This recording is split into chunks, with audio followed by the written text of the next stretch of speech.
வணக்கம் பிள்ளைகளே. இன்று நாங்கள் பார்க்கவிருப்பது தரம் 12 இணைந்த கணிதம் 2 நிலையியல் பகுதி. இதில் ஒரு புள்ளியில் தாக்கும் விசைகள் என்ற பகுதியை பார்க்கவிருக்கின்றோம். இங்கு நாங்கள் கற்க வேண்டிய விடயங்கள்: தேர்ச்சி 2 ஒருதள விசை தொகுதியை பயன்படுத்துவார். இத்தேர்ச்சி மட்டம் 2.1. துணிக்கை ஒன்றில் தாக்கும் விசைகள் பற்றி விளக்குவார். 2 பாடவேளைகள். கற்றற்பேறுகள். முதலாவது துணிக்கை பற்றிய எண்ணக்கருவை விவரிப்பார். இரண்டாவது விசை பற்றிய எண்ணக்கருவை விவரிப்பார். மூன்றாவது விசை என்பது ஓரிடப்படுத்திய காவி என கூறுவர். விசையை கேத்திரகணித முறையில் வகை குறிப்பார்.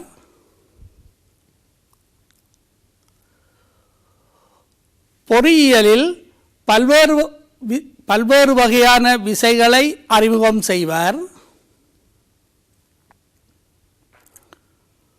புள்ளி ஒன்றில் தாக்கும் ஒரு தள விசை தொகுதிகளின் விளைவுகளை விவரிப்பார். புள்ளி ஒன்றில் தாக்கும் ஒரு தள விசைகள். இதில் நாங்கள் துணிக்கை என்றால் என்ன என்பது பற்றி பார்க்க வேண்டும். கனவளவு, திணிவு போன்ற பௌதிக இரசாயன பண்புகளை தரக்கூடிய ஒரு சிறிய பொருள் துணிக்கை ஆகும். இத்துணிக்கை என்ற சொல் பல்வேறு துறைகளில் பல்வேறு விதமாக பயன்படுத்துவர். பௌதிகவியல் துறை, இரசாயனவியல் துறை, கணிதவியல் துறை, ஒவ்வொரு துறையிலும் இதற்கு வேறான வரவிலக்கணங்களை கொடுப்பார்கள். இங்கு நாங்கள் பௌதிகவியலில் உதாரணமாக இயக்கங்களுடன் தொடர்புபட்ட பௌதிகவியலில் தூரங்களுடன் ஒப்பிடும்போது மிகச்சிறிய பருமனை கொண்ட திண்ம துணிக்கை என கொள்ளப்படும். துணிக்கை ஒன்றை திணிவை கொண்டதும் ஆரை ஒரு அலகு உடையதுமாக ஒரு கோளமாக கருத முடியும். உதாரணமாக ஒரு கோளம் இருக்கின்றது, ஆரை 1.06 என்க. இதை நாங்கள் ஆரை பூஜ்ஜியமாகும் வரைக்கும் சிறிதாக்குகின்றோம். ஆரை குறைவடையும் போது 0 ஆகுகின்றது. திணிவு இருக்கின்றது. இவ்வாறான ஓரலகு ஆரை பூஜ்ஜியமாக உடைய சிறிய கோளத்தை நாங்கள் துணிக்கை என வரையறுக்கின்றோம். எனவே கேத்திரகணித முறையில் துணிக்கையானது ஒரு புள்ளியாக கருதப்படும். புள்ளியால் நாங்கள் வகை குறிக்கின்றோம்.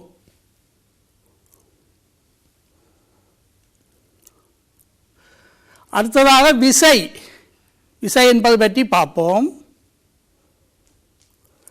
ஒரு பொருளினுடைய ஓய்வு நிலையோ அல்லது மாறா இயக்க நிலையோ மாற்றுகின்ற அல்லது மாற்ற முயலுகின்ற எத்தனம் விசை எனப்படும்.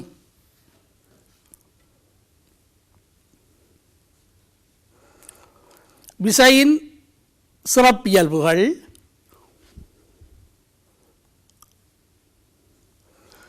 விசையின் பருமன். விசைக்கு கட்டாயம் பருமன் இருத்தல் வேண்டும். விசைக்கு திசை இருத்தல் வேண்டும். விசைக்கு பிரயோக புள்ளி இருத்தல் வேண்டும். எங்கு நாங்கள் விசையை பிரயோகிக்கின்றோம் என்பது.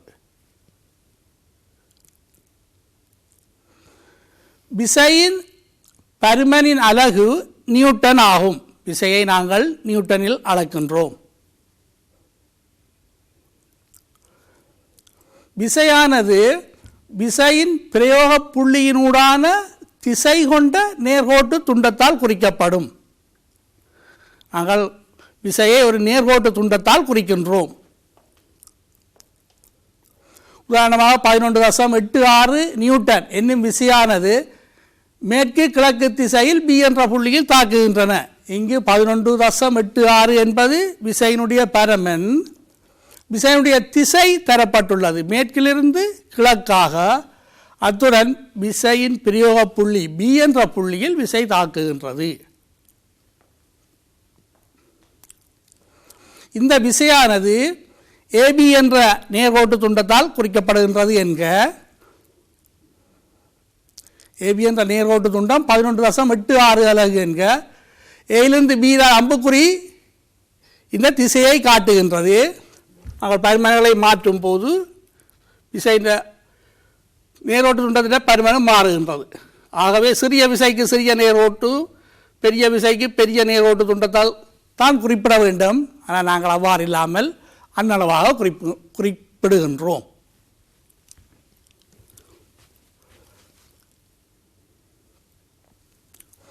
ஏபி என்ற புள்ளியினோடு ஏ கம பி என்ற 2 புள்ளியினோடு நாங்கள் நேர்கோடு ஒன்று வரையலாம்.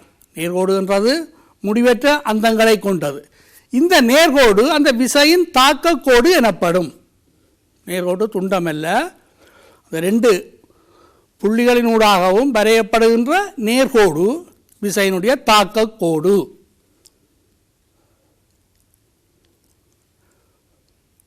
விசைக்கு பிரயோக புள்ளியும் தாக்கக்கோடும் இருப்பதால், இங்கு தாக்கக்கோடும் இருப்பதால் விசையானது ஓரிடப்படுத்திய காவி எனப்படும்.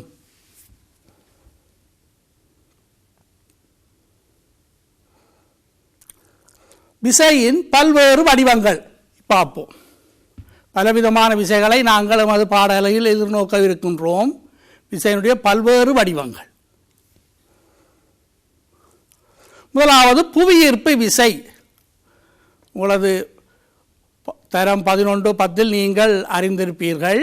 புவியீர்ப்பு விசை உதாரணமாக பொருள் ஒன்று ஓர் உயரத்திலிருந்து ஓய்விலிருந்து விளவிடப்படுகின்றது. என்ன நடக்கும்? அந்த துணிக்கை, அந்த பொருள் புவியை நோக்கி விழும். அவதானியங்கள், துணிக்கை ஒன்று ஓய்விலிருந்து விளவிடப்படுகின்றது. அது புவியை நோக்கி விழும். ஏன் விழுகின்றது? இது புவியில் உள்ள ஒரு புவியீர்ப்பு விசையினால் ஆகும். இந்த புவியீர்ப்பு விசையின் காரணமாக அந்த துணிக்கையானது புவியை நோக்கி விழுகின்றது. புவியீர்ப்பு விசை. புவியீர்ப்பு விசை காரணமாக மேலிருந்து விளவிடப்பட்ட பொருள் பூமியை நோக்கி விழுகின்றது. பூமியை நோக்கி விழுந்தால்தான் புவியீர்ப்பு விசை. சந்திரனை நோக்கி விழுந்தால் புவியீர்ப்பு விசை அல்ல.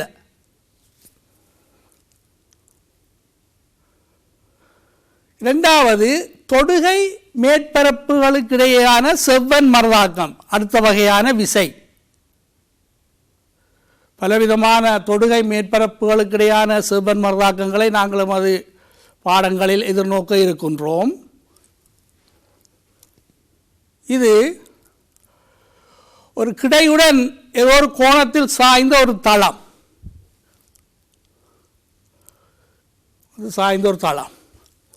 இந்த சாய்தளத்தில் நாங்கள் ஒரு பொருளை வைக்கின்றோம். ஒரு கோள வடிவமான பொருள். அந்த கோள வடிவமான பொருளுக்கு இந்த தளம் ஒரு விசையை கொடுக்கும், செவ்வன் மரதாக்கம். அந்த விசை எப்போதும் அந்த தொடுகை புள்ளியில் செங்குத்தாக இருக்கும். அது இங்கே செங்குத்துன்னு சொன்னால் கோளத்தினுடைய மையத்தையும் இந்த தளத்தையும் இணைக்கின்ற அந்த இடைப்பட்ட கோணம் 90 வகையாக இருக்கும். இந்த அம்புக்குறியால் காட்டப்பட்டுள்ளதான் செவ்வன் மரதாக்கம். நாங்கள் ஏற்கனவே கற்றோம். விசையானது ஒரு நேர்கோட்டு துண்டு ஒரு அம்புக்குறியினால் குறிக்கப்படும். இது இந்த சாய்வு தளம் இந்த கோளத்துக்கு கொடுக்கின்ற விசை. நியூட்டனின் 3வது விதிப்படி மரதாக்கம் இருக்கும். இந்த கோளம் அதே நேரம் இந்த தளத்துக்கு ஒரு விசையை கொடுக்கின்றது. அது இதுக்கு சமனான விசை திசையில் எதிர் திசையில் இருக்கும். அதுவும் செவ்வன் மரதாக்கம்.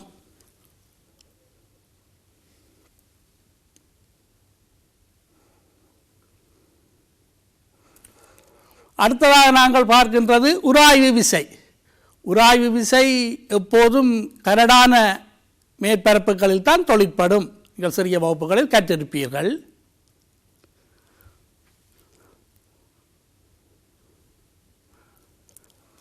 இது ஒரு நிலத்தில் ஒரு பெரிய துணிக்கை ஒரு பெட்டி வைக்கப்பட்டுள்ளது.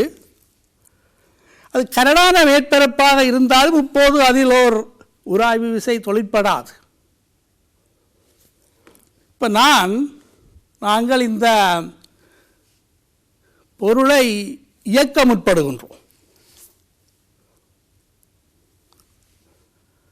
இந்த பொருளை நாங்கள் ஒரு விசையை கொடுத்து தள்ளுகின்றோம். தள்ளும் போது பார்த்தீங்கன்னு சொன்னால் உராய்வு விசை தொழிற்படுகின்றது. இந்த உராய்வு விசை தள்ளுகின்ற திசைக்கு எதிர் திசையில் இருக்கும்.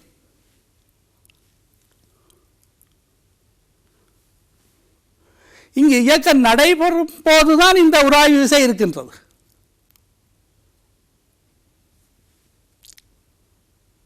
உராய்வு விசை. ஆகவே உராய்வு விசையை நாங்கள் வாறு கூறலாம். உராய்வு விசையானது துணிக்கை ஒன்று இயங்கும் அல்லது இயங்க முற்படும் திசைக்கு எதிர் திசையில் தொழிற்படும். கட்டாயம் இயங்க வேண்டுமென்றில்லை. இயங்குகின்ற தருவாயில் கூட உராய்வு விசை அது இயங்க முற்படுகின்ற அந்த பொருள் இயங்க முற்படுகின்ற திசைக்கு எதிர் திசையில் இருக்கும். ஓகே பிள்ளைகளே.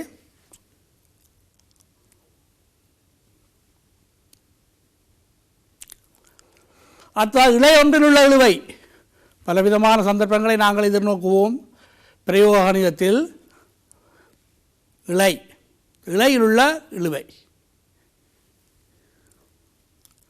துணிக்கை ஒன்று இழையில் கட்டி தொங்கவிடப்பட்டுள்ளது. இந்த இழை இதில் ஒரு துணிக்கை கட்டி தொங்கவிடப்பட்டுள்ளது. இந்த சந்தர்ப்பத்தில் இந்த இழையில் ஒரு இழுவிசை தொழிற்படும். இழையின் வழியான இந்த இழுவிசை துணிக்கையில் தாக்குகின்றது. உண்மையில் சமனும் எதிருமாக இன்னொரு இழுவை இங்கே நாங்கள் குறிப்போம். இது நான் துணிக்கையை கருதுவதால் இப்போது துணிக்கையில் இழை வழியே தொழிற்படுகின்ற இந்த விசை இழுவிசை. இழை இறுக்கமாக இருப்பதால்.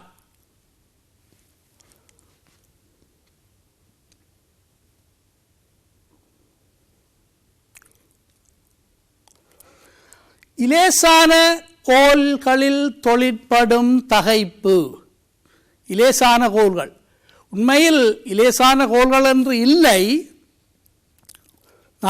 நாங்கள் பொறியியலில் சில சந்தர்ப்பங்களில் கோள்களின் திணிவுகளை பூச்சியமாக கருதுகின்றோம். அந்த நிலையில் அது இலேசான கோள் எனப்படும். பலவிதமான சந்தர்ப்பங்கள் எங்களுக்கு தேவைப்படுவதால் நாங்கள் கோள்களினுடைய திணிவை புறக்கணிக்கின்றோம். இலேசான கோள்கள், நிறையற்ற கோள்கள். பல இலேசான கோள்களை பிணைக்கப்பட்டிருக்கும் போது தகைப்பானது கோளின் வழியே தொழிற்படும். தனியாக ஒரு கோளை வைக்கும் போது அந்த கோளின் வழியே தகைப்பு தொழிற்படாது. பலவிதமான இலேசான கோள்களை நாங்கள் இணைக்கும் போது அந்த சந்தர்ப்பத்தில் தான் நாங்கள் தகைப்பு என்பது பற்றி கருதுகின்றோம். உதாரணமாக ஏபி பிசி என்னும் இரு இலேசான கோள்கள் பியில் ஒப்பமாக மூட்டப்பட்டுள்ளன. ரெண்டு கோள்கள் இதில் ஒப்பமாக மூட்டப்பட்டுள்ளதனால் சுயாதீனமாக அந்த மூட்டை அசையக்கூடியது. ஒப்பமாக மூட்டப்பட்டுள்ளது ரெண்டு கோள்கள், ஏபி என்ற கோளும் பிசி என்ற கோளும்.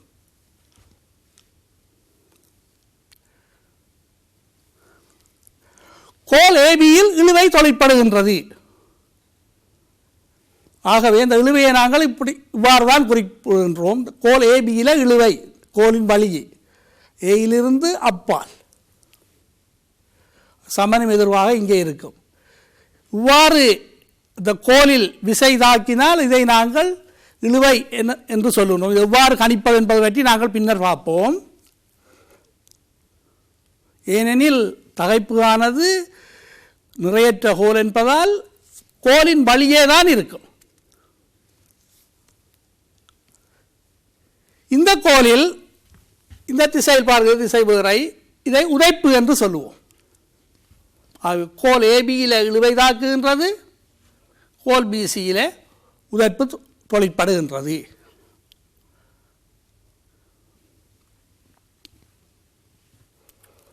இழுவை அல்லது உதைப்பு தகைப்பு எனப்படும்.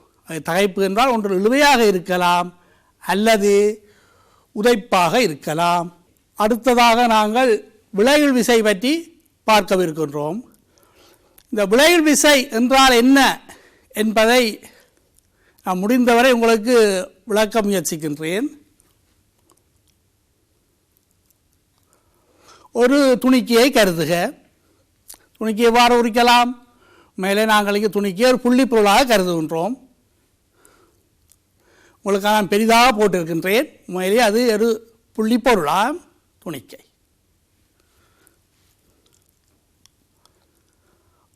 ஒரு டிஜிட்டல் கிளாக் ஏன் வைத்திருக்கின்றேன் பார்ப்போம்.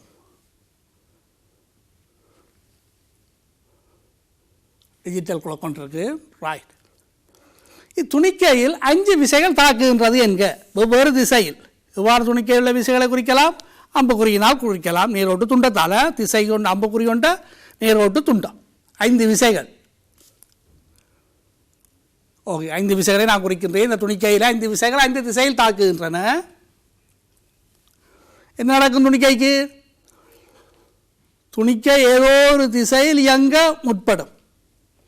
ஒரு பொருளை 5 பேர் 5 திசையில் இழுத்தால் ஏதோ ஒரு வகையில் இயங்கத்தான் பார்க்கும், முயற்சிக்கும். சமநிலையிலும் இருக்கலாம், ஒரு திசையில் இயங்கும். ஆகவே இந்த 5 விசைகளின் தாக்கத்தின் கீழ் இந்த துணிக்கை இயங்க முற்படுகின்றது.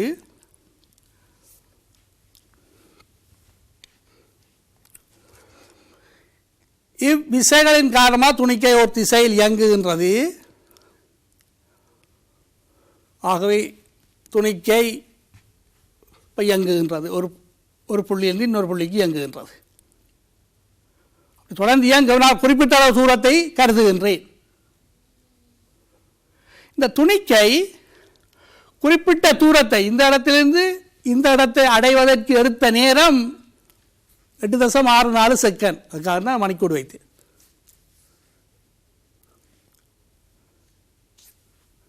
திரும்ப அவதானிக்கவும். 5 விசைகளின் தாக்கத்தின் கீழ் துணிக்கை இயங்குகின்றது.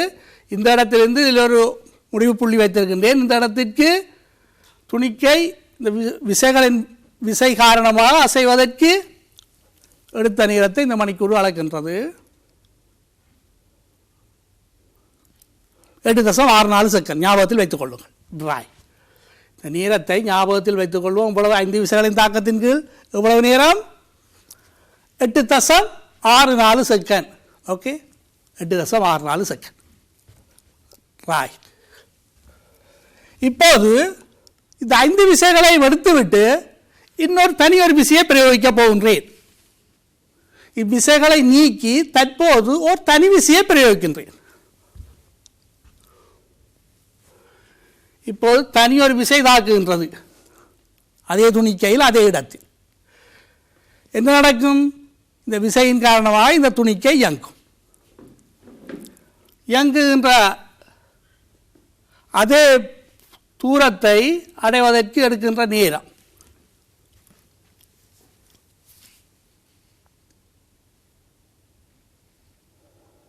இப்போ 8.64 செகண்ட் எடுத்திருக்கின்றது. காரணமாக இயங்கும் துணிக்கை குறிப்பிட்ட நேரத்தை எடுக்கும் நேரத்தை குறிக்க அதுவும் 8.64 செகண்ட். இரு சந்தர்ப்பங்களிலும் ஒரே அளவு நேரம் எடுத்துள்ளது. முதலாவது சந்தர்ப்பத்தில் அந்த துணிக்கையில் 5 விசைகள் தாக்கியது. அடுத்த சந்தர்ப்பத்தில் துணிக்கையில் ஒரு விசை தாக்கியது. இரு சந்தர்ப்பங்களிலும் குறிக்கப்பட்ட தூரத்தை அந்த துணிக்கை அடைய எடுத்த நேரம் 8.64 செகண்ட். என்ன நடந்திருக்கின்றது? ஒரே விடயம்தான் நடந்திருக்கின்றது.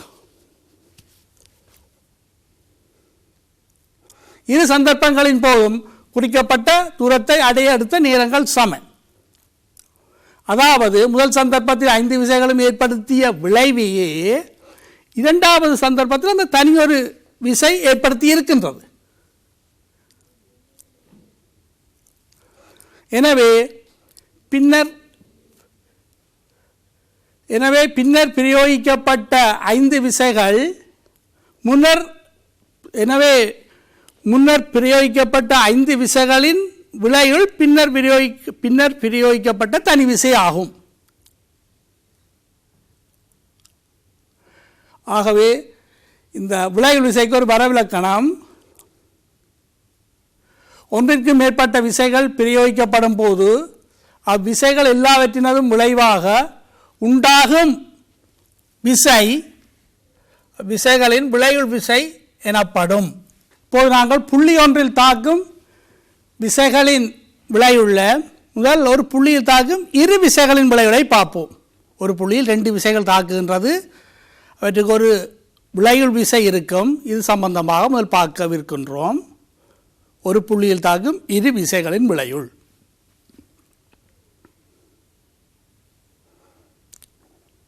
ஒரு புள்ளியில் ஒரு நேர்கோட்டின் வழியே தாக்கும் இரு விசைகள். அந்த 2 விசைகளும் ஒரு புள்ளியில் ஒரு நேர்கோட்டின் வழியே தான் தாக்குகின்றது. இரு விசைகளும் நேர்கோட்டில் அந்த புள்ளியில் இரு விசைகளும் ஒரே திசையில் தாக்கலாம் அல்லது எதிர் திசைகளில் தாக்கலாம். முதலாவது இரு விசைகளும் ஒரே திசையில் தாக்கும் சந்தர்ப்பத்தை பார்ப்போம். ஒரு துணிக்கை புள்ளியாக காட்டப்பட்டுள்ளது. இதில் ஒரு விசை தாக்குகின்றது, P என்ற விசை. இன்னொரு விசை Q என்ற விசையும் ஒரே நேர்கோட்டில் ஒரே திசையில் தாக்குகின்றது. இரு விசைகளும் ஒரே திசையில் தாக்கும் சந்தர்ப்பங்களை தான் நான் பார்க்கவிருக்கின்றோம். இரு விசைகளும் ஒரே திசையில் தாக்குகின்றது. ஆகவே இவற்றிற்கு ஒரு விளைவுள் இருக்கும். இவற்றினுடைய விளைவுள் R எனில், R என்பது நீங்கள் ஏற்கனவே சிறிய வகுப்புகளில் கற்றது. R எவ்வாறு இருக்கும்? R சமன் P சக Q ஆகும்.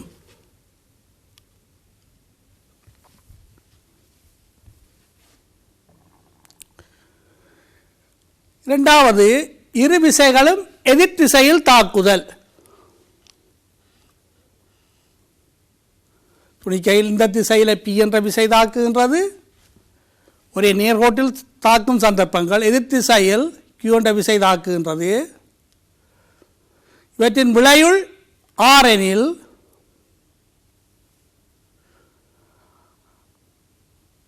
விளைவுகளை காண்பதற்கு இங்கு P-னதும் Q-னதும் பருமன்களை கணித்தல், பருமன்களை கவனிக்க வேண்டும். ஒன்றில் P பெரிதாக இருக்கலாம் அல்லது Q ஆனது பெரிதாக இருக்கலாம். P பெரிது Q எனில் இதனுடைய விளைவுள் பருமன் கூடிய விசையிலிருந்து பருமன் குறைந்த விசையை கழித்தல் வேண்டும். P சய Q ஆகும்.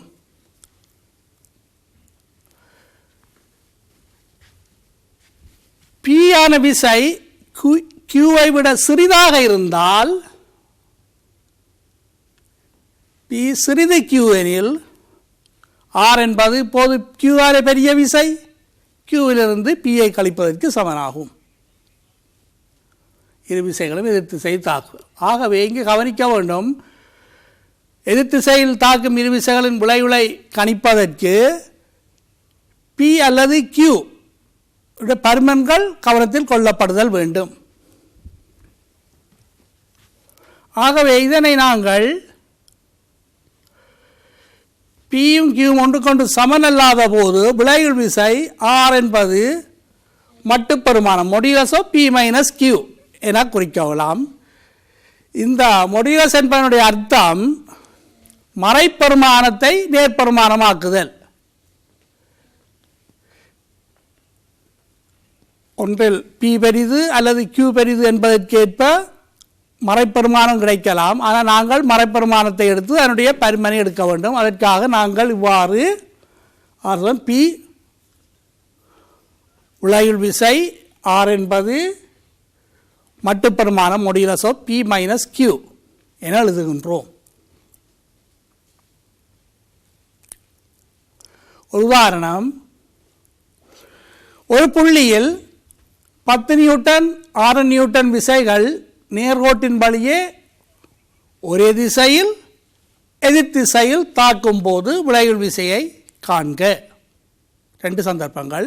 2 விசைகளும் ஒரு புள்ளியில் முதலாவது சந்தர்ப்பத்தில் ஒரே திசையில் தாக்குகின்றது, 2வது சந்தர்ப்பத்தில் எதிர் திசைகளில் தாக்குகின்றது. விளைவுள் என்ன?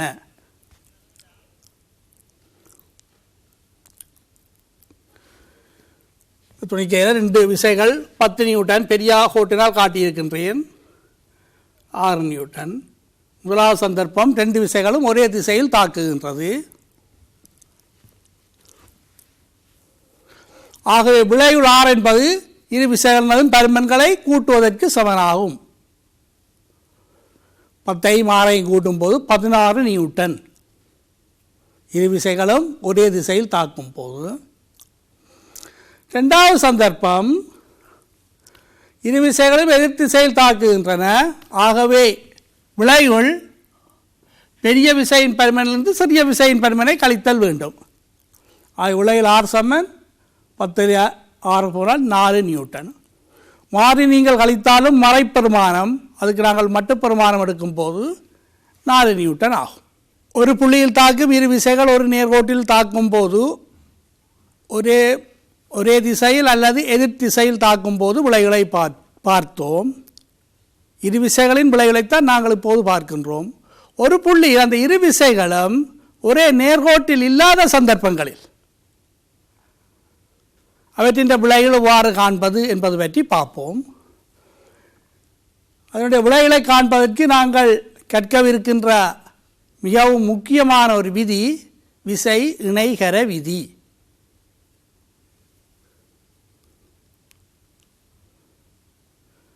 விசை இணைகர விதி O என்ற புள்ளியில் தாக்கும் P, Q என்னும் இரு விசைகள் OA, OB என்னும் இரு நேர்கோட்டு துண்டங்களினால் குறிக்கப்படின் அவற்றின் விளைவுள் ஆறானது OA, OBஐ அயல் பக்கங்களாக உடைய இணைகரம் OACBயின் மூலை விட்டம் OCயினால் குறிக்கப்படும். விசை இணைகர விதி படிந்தால் நாங்கள் ஒரு புள்ளியில் தாக்கும் இரு விசைகளின் விளைவுகள் ஒரே நேர்கோட்டில் இல்லாத சந்தர்ப்பத்தில் பாவிக்கின்றோம். PQ என்னும் இரு விசைகள் 2 விசைகளை 2 நேர்கோட்டு துண்டத்தால் குறிக்கின்றோம். ஒரு புள்ளியில் தாக்குகின்றது, ஆனால் ஒரே நேர்கோட்டில் இல்லை, வேறு வேறு திசைகளில் தாக்குகின்றது. O என்ற புள்ளியில் தாக்குகின்ற P என்ற விசையை OA என்ற நேர்கோட்டு துண்டத்தாலும் Q என்ற விசையை OB என்ற நேர்கோட்டு துண்டத்தினாலும் குறிக்கப்பட்டிருக்கின்றது. இந்த விசையின் விளைவில் காணப்படுதல் வேண்டும்.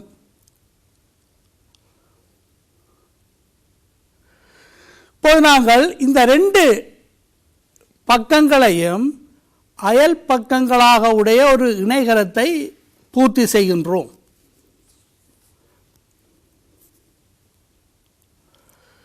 இணைகரத்தை இணைகரம் என்று சொன்னால் 2 சோடிய எதிர்ப்பக்கங்களும் ஒன்றுக்கொன்று சமாந்தரம். ஆகவே இதுக்கு சமாந்தரமாக ஏயினூடாக ஒரு கோடு கீற வேண்டும். இந்த கோட்டுக்கு சமாந்தரமாக OB என்ற கோட்டிற்கு சமாந்தரமாக வைத்து நான் ஒரு கோடு கீறுகின்றேன். நகரத்தை பூர்த்தி செய்வதற்காக சமாந்தரமாக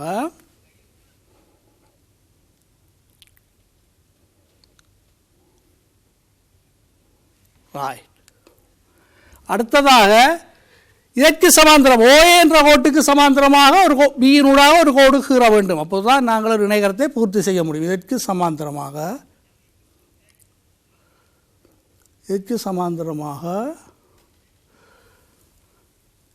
பியினூடாக ஒரு கோடு கீறுகின்றேன்.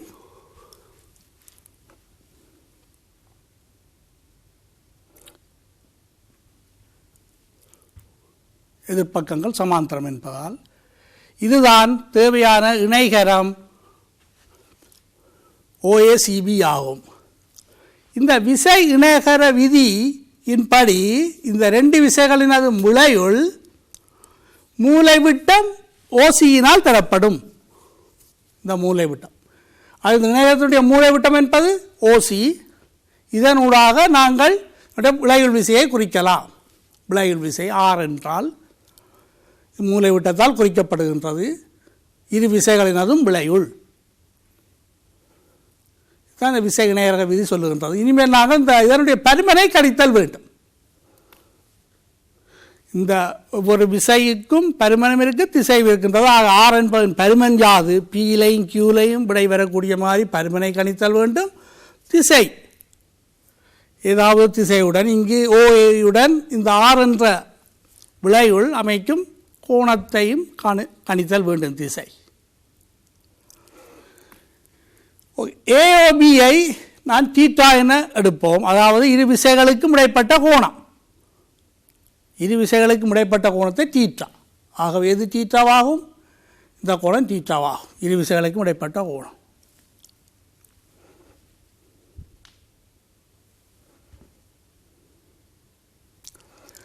சியிலிருந்து நீட்டப்பட்ட ஓஏக்கு ஒரு செங்குத்து வரைகின்றேன். அதாவது ஓஏயை நீட்டி சியிலிருந்து அதற்கு ஒரு செங்குத்து வரைகின்றோம். விளைவில் ஆரை காண்பதுதான் எங்களது நோக்கம். இதை கணிப்பதற்காக சியிலிருந்து நீட்டப்பட்ட ஓஏக்கு ஒரு செங்குத்தை வரைகின்றேன். நீட்டி செங்குத்து செங்கோணம். ஆகவே இப்போது இந்த கோணம் கேள்வி அடையாளமிடப்பட்ட கோணம் பருமன் இது யாது? அதாவது கோணம் சிஏஇ பருமன் யாது? எவ்வாறு காண்பது? இந்த இரு கோடுகளும் சமாந்தரம். இது இணைகரம் தானே. இந்த கோடும் அதாவது ஓபி என்ற கோடும் ஏசி என்ற கோடும் சமாந்தரம். ஒத்த கோணங்கள் சமன் என்பதற்கு நங்க இது தீட்டா என்று சொன்னால் இந்த கேள்வி அடையாளமிடப்பட்ட கோணமாக இருக்கும். அதுவும் தீட்டாவாகத்தான் இருக்கும். தீட்டா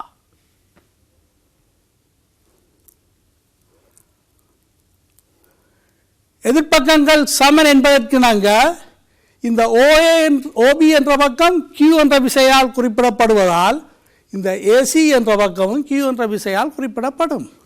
ஆகவே இந்த ஏசியினுடைய பருமன் கியூ ஆகும்.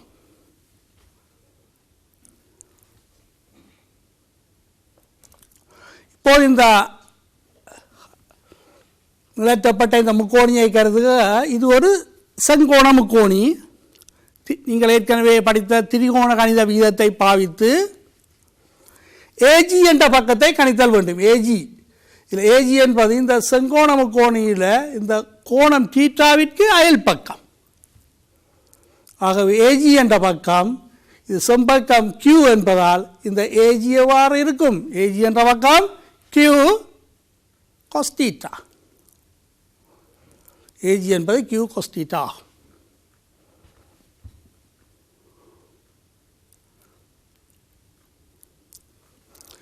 சிஜி என்ற பக்கத்தின் நீளம் யாது? சிஜி என்பது என்ன? இந்த செங்கோண முக்கோணியில் இந்த கோணம் தீட்டாவிற்கு சிஜி என்பது எதிர்ப்பக்கம். எதிர்ப்பக்கம் அயல் பக்கம் என்பது ஒரு செங்கோண முக்கோணியில் மாறுபடும் நாங்கள் கருதுகின்ற கோணத்திற்கு ஏற்ப. இந்த கோணத்துக்கு சிஜி என்பது எதிர்ப்பக்கம், செம்பக்கம் கியூ. ஆகவே சிஜியுடைய பருமன் யாதாக இருக்கும்? இந்த கியூ சைன் தீட்டா. சிஜி என்றது கியூ சைன் தீட்டா. பைதகரஸ் தேற்றத்தை பாவிக்க போகின்றேன். ஒரு செங்கோணம், எந்த செங்கோண முக்கோணி? செங்கோண முக்கோணி ஓசிஜிக்கு பைதகரஸ் தேற்றம். மஞ்சள் நிறத்தினால் காட்டப்பட்டுள்ள செங்கோண முக்கோணிக்கு பைதகரஸ் தேற்றம். செம்பக்கத்தின் வர்க்கம் மற்ற இரு பக்கங்களின் வர்க்கங்களின் கூட்டுத்தொகைக்கு சமனாகும். அதற்கு நாங்கள் இந்த ஓசி வர்க்கம் என்பது ஓஜி வர்க்கம் சக இசி வர்க்கம். ஓசி வர்க்கம் ஓஜி வர்க்கம் சக இந்த ஜிசி வர்க்கம். இந்த ஓஜி என்பதை நேர்கோட்டு துண்டத்தை இரு நேர்கோட்டு துண்டங்களின் கூட்டுத்தொகை ஓஏ சக ஏஜி என குறிக்கலாம். இந்த ஓஜியை ஆகவே இதை மீண்டும் எழுதும் போது ஓசி வர்க்கம் சமன் இந்த ஓஜி வர்க்கத்திற்காக ஓஏ சக ஏஜி முழுவதின் வர்க்கம் சக சிஜி வர்க்கம்.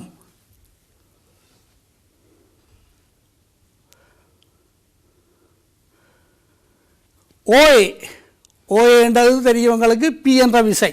பி என்ற விசை என்ன கொடுவாங்க? பி சக ஏஜி என்றது கியூ கொஸ் தீட்டா. ஏஜி காடி கியூ கொஸ் தீட்டா முழுவதனுடைய வர்க்கம் சக சிஜி. சிஜி என்பது Q sine theta. Q sine theta முழுவதின் வர்க்கம். ஈருறுப்பு விரிவு ஆர் வர்க்கம் சமம் இதை விரித்தெழுதுகின்றோம். ஏ சக பி முழுவதின் வர்க்கம் என்பது ஏ வர்க்கம் சக 2 ஏபி சக பி வர்க்கம்.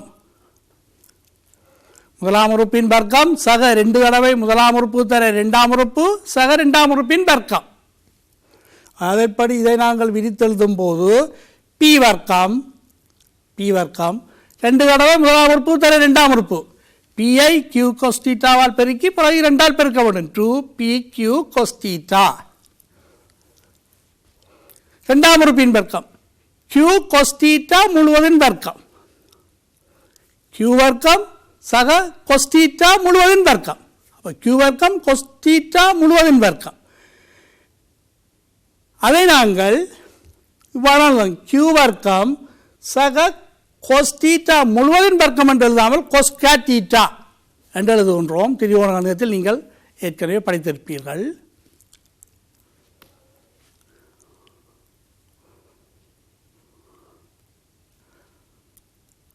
அடுத்ததாக கடைசி உறுப்பு கியூ சைன் தீட்டா முழுவதின் வர்க்கம் Q square sine square theta. R வர்க்கம் சமன் பி வர்க்கம் சக 2p கியூ கொஸ் தீட்டா சக இங்கே கியூ வர்க்கம் கொஸ் ஸ்கொயர் தீட்டா கியூ வர்க்கம் சைன் ஸ்கொயர் தீட்டா. கியூ வர்க்கத்தை பொதுவாக எடுக்கும் போது அடைப்பு குறிக்கள் சைன் வர்க்கம் தீட்டா சக கொஸ் வர்க்கம் தீட்டா.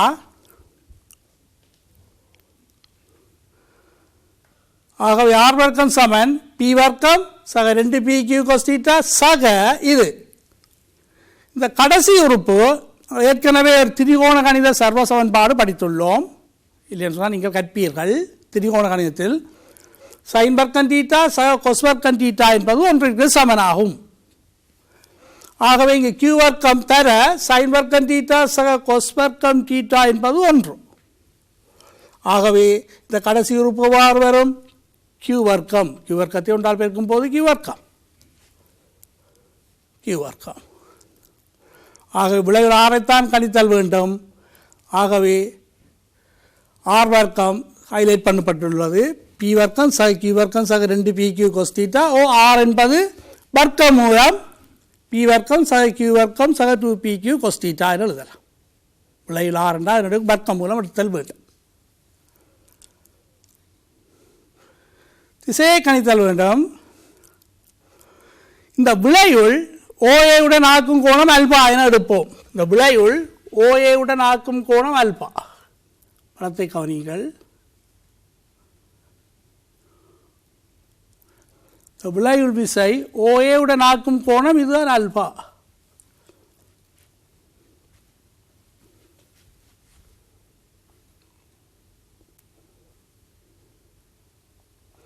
ஆகவே tan alpha என்றது எதிர்ப்பக்கத்தின் கீழ் சொம்பக்கம் சிஜியின் கீழ் ஓஜி.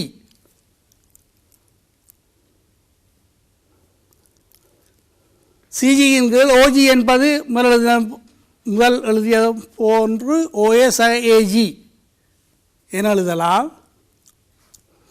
ஆகவே சிஜி என்பது கியூ சைன் தீட்டா, ஓஏ என்பது பி, ஏஜி என்பது கியூ கொஸ் தீட்டா. அது tan alpha. அந்த கோணத்தினுடைய டான்ஜென்ட் பரிமாணம் அந்த விளைவு விசை கிடை ஓஏ என்ற திசையுடன் ஆக்கும் கோணத்தினுடைய அல்பா அதனுடைய டான்ஜென்ட் பரிமாணம் tan alpha சமன் கியூ சைன் தீட்டாவோ பி பிளஸ் கொஸ் தீட்டா. நாங்கள் அல்பாவை தான் கணித்தல் வேண்டும்.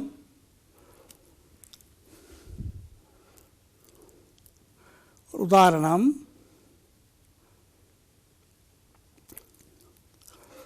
3 நியூட்டன் 5 நியூட்டன் விசைகள் 60 பாகை இடைக்கோணத்தில் புள்ளி ஒன்றில் தாக்குகின்றது, விளைவு விசையை காண்க.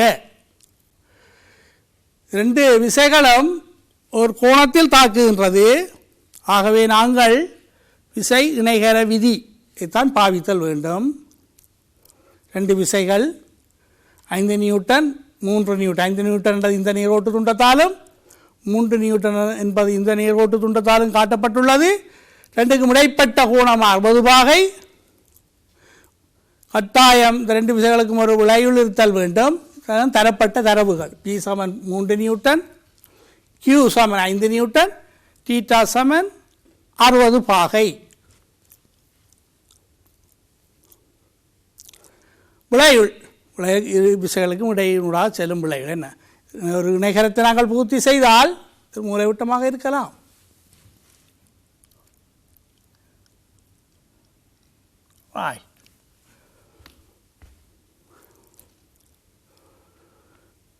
இந்த விளைவுள் 3 நியூட்டன் விசையுடன் ஆக்கும் கோணம் ஆல்பா. அதையும் கணித்தல் வேண்டும். ஏன் விசையை காண்க என்று சொன்னால் விசையினுடைய பருமனும் திசையும் கணிக்கப்படுதல் வேண்டும். விசை ஒரு காவி கணியம். ஆகவே விளைவுளை காண்பதற்கான சூத்திரம் நாங்கள் படித்த விசை இணைகர விதியில் இருந்து ஆர் வர்க்கம் சமன் பி வர்க்கம் கியூ வர்க்கம் 2 PQ cos θ. இதில் தந்த தரவுகளை பிரதியிடும் போது ஆர் வர்க்கத்தை ஆரை காணலாம். பிற்காக 3 நியூட்டன், கியூக்காக 5 நியூட்டன், தீட்டாவிற்காக 60 பாகை.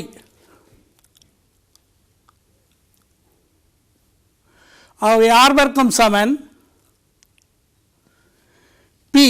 பி வர்க்கம் 3 வர்க்கம் கியூ வர்க்கம், கியூ என்பது 5, 5 வர்க்கம் சக 2 தடவை 3, கியூ என்பது 5 cos 60 பாகை. இதை நாங்கள் மேலும் சுருக்கும் போது 3 வர்க்கம் 9, 5 வர்க்கம் 25 சக 3, 6, 6 தர 5 30 தர cos 60 பரிமாணம் அரை 1/2 0.5. சிறிய வகுப்புகளில் கற்றிருப்பீர்கள் திரிகோணமியத்தில். இதை மேலும் சுருக்கும் போது 30, 15, 40, 30, 49. ஆகவே ஆர் வர்க்கம் சமன் 49. ஆகவே ஆர் சமன் 7 நியூட்டன். கோணத்தை கணித்தல் வேண்டும் ஆல்பா. இந்த அடுத்த சூத்திரம் tan ஆல்பா சமன் Q sin θவின் கீழ் P சக Q cos θ. Qக்காக வேண்டி 5 நியூட்டன், Pக்காக 3 நியூட்டன். வருமானங்களைத்தான் போடுகின்றோம். ஆகவே tan ஆல்பா சமன் Q 5 sin 60 கீழ் 3 சக 5 cos 60. sin 60 என்பது வர்க்கமூலம் 3 கீழ் 2, 5 வரை வர்க்கமூலம் 3 கீழ் 2. இதன் கீழ் 3 சக 5 தர cos 60 என்பது அரை. இதை மேலும் சுருக்கும் போது கீழுள்ள உறுப்புக்கு நாங்கள் போமா C2, மேலேயும் கீழையும் உள்ள 2கள் கேன்சல் ஆக்கப்படும் போது இந்த தொகுதியான 5 வர்க்கமூலம் 3 கீழே 2, 6, 5, 11. ஆகவே tan ஆல்பா சமன் 5 வர்க்கமூலம் 3 கீழ் 11. இதனுடைய இயற்கை டான்சன் அட்டவணையில் இதனுடைய பெருமானத்தை பார்த்து நாங்கள் அல்பாவை கணித்தல் வேண்டும். விசை இணைகர விதியை பாவித்து இன்னும் ஒரு உதாரணம் பார்ப்போம். ஒரு புள்ளியில் தாக்கும் 2 விசைகள் 8 நியூட்டன் 5 நியூட்டன். இவற்றினுடைய விசைகளின் விளைவுள் 7 நியூட்டன் ஆகும். இரு விசைகளுக்கும் இடைப்பட்ட கோணத்தின் பருமனை காண்க. விளைவு விசை தரப்பட்டுள்ளது. இரு விசைகளுக்கும் இடைப்பட்ட கோணத்தினுடைய பருமனை காணுதல் வேண்டும்.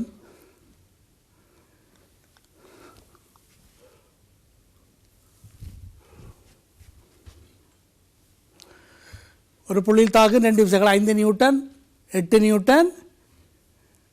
இடைப்பட்ட கோணம் தீட்டா என எடுத்து இந்த தீட்டாவினுடைய பெருமானத்தை கணித்தல் வேண்டும்.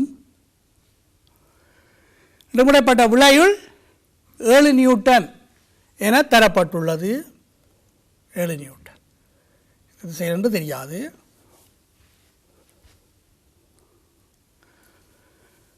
P என்பதை 8 நியூட்டன், Q என்பது 5 நியூட்டன், R என்பது 7 நியூட்டன்.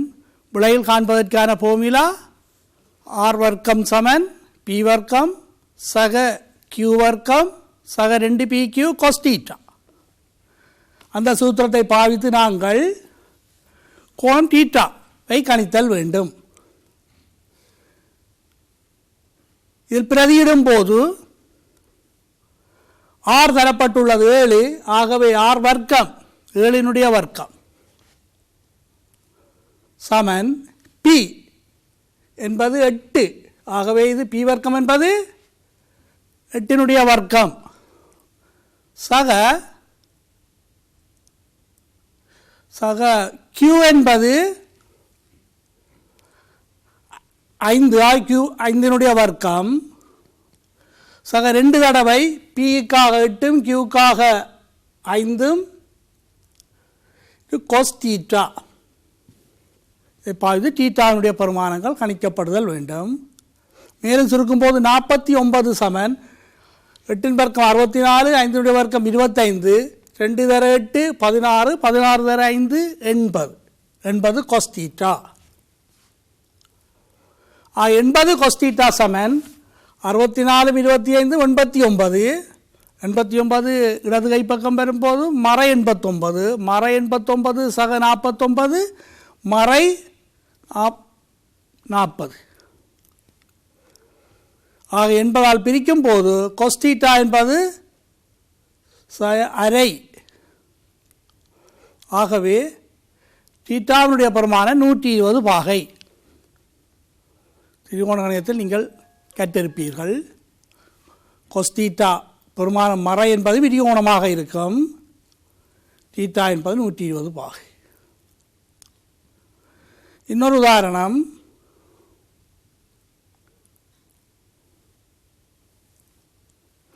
ஒரு புள்ளியில் தாக்கும் 2 விசைகள் P அடுத்தது P√2 என்னும் இரு விசைகளின் விளைவுளானது சிறிய விசைக்கு செங்குத்தாகும். விளையுள் விசையும் அவ்விரு விசைகளுக்கு இடைப்பட்ட கோணத்தையும் காண்க. சிறிய வரிப்படம் ஒன்று கீறுதல் மிகவும் நல்லது. எப்போதும் நீங்கள் பிரயோக கணிதத்தில் இயன்றவரை தரப்பட்ட தரவுகளுக்கு ஒரு வரிப்படம் கீற வேண்டிய அவசியம் இல்லைன்னு சொன்னாலும் கீறுவது மிகவும் நல்லது. அது தீர்வு. இதுக்கு ஒரு புள்ளியில் 2 விசைகள், ஒன்று P மற்றது P√2. இங்கு நாங்கள் விசை இணைகர விதியில் கேத்து கணிதத்தை பாவித்தும் இதன்களை தீர்க்கலாம். தேவையான விடயங்களை தீர்க்கலாம், அல்லது நாங்கள் படித்த 2 சூத்திரங்களை பாவித்தும் செய்யலாம். இது சூத்திரத்தை பாவிக்காமல் கேத்திர கணித அறிவை கொண்டு நாங்கள் செய்ய போகின்றோம். 2 விசைகளுடைய விளைவு R. இந்த R என்பது சிறிய விசைக்கு செங்குத்து. P√2 P இந்த 2 எது சிறிய விசை? √2 என்பது 1.4 விட கொஞ்சம் கூடிய பெருமானம். ஆகவே அது பெருக்கும் போது ஒன்று Pயை விட கூடுதலாகத்தான் இருக்கா. இது பெரிய விசை, இது சிறிய விசை. விளைவு விசை சிறிய விசைக்கு செங்குத்து. இது 90 பாகை. அதாவது விளைவுளானது P என்ற விசையிடம் 90 பாகையை ஆக்குகின்றது.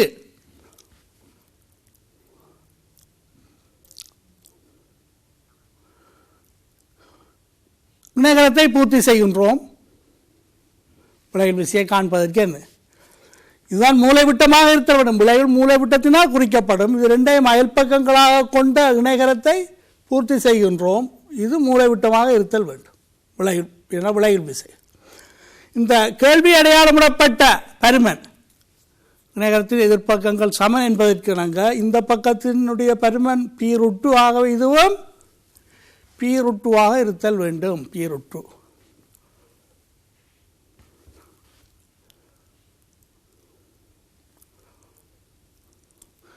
இந்த செங்கோண முக்கோணத்தை கருதுவோம். மஞ்சள் நிறத்தினால் நிலைத்தப்பட்டுள்ளது. செங்கோண முக்கோணி. பைதகரஸ் தேற்றம் AD வர்க்கம் சமன் AD வர்க்கம் சமன் AD வர்க்கம் சக AB வர்க்கம் சமன் BD வர்க்கம். AD என்பது விளையுளார், R வர்க்கம் சக AB என்பது P, R வர்க்கம் சக P வர்க்கம் சமன் P √2 முழுவதனுடைய வர்க்கம். ஆகவே R வர்க்கம் சக P வர்க்கம் சமன் P √2 முழுவதன் வர்க்கம். P இன் வர்க்கம் வர்க்கமூலம் 2 முழுவதன் வர்க்கம், வர்க்கமூலம் 2 முழுவதன் வர்க்கம் 2. ஆகவே 2P வர்க்கம். இதை மேலும் சுருக்கும் போது P வர்க்கம் வலது கை பக்கம் மறை P வர்க்கமாக போகும்போது R வர்க்கம் சமன் P வர்க்கம். ஆகவே R சமன் P, அதாவது விளையுள் அது சிறிய விசைக்கு பரிமாணிலும் சமன்.